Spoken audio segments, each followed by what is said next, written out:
Hello guys, in today's video I'm gonna talk about how to fix Instagram crash problem.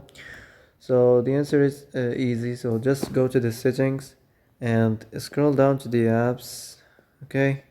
Then go to the search and search on Instagram, okay? So as you see here, go to the storage, okay? And you'll find this clear cache here, click on it and go check it if it works.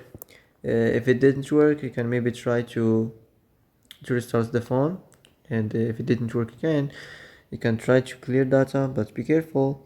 When you're gonna clear data, you will lose all your data and all your stuff. So that's it.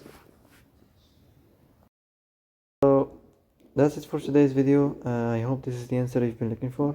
If you like this video, don't forget to like and subscribe, and see you in the next video.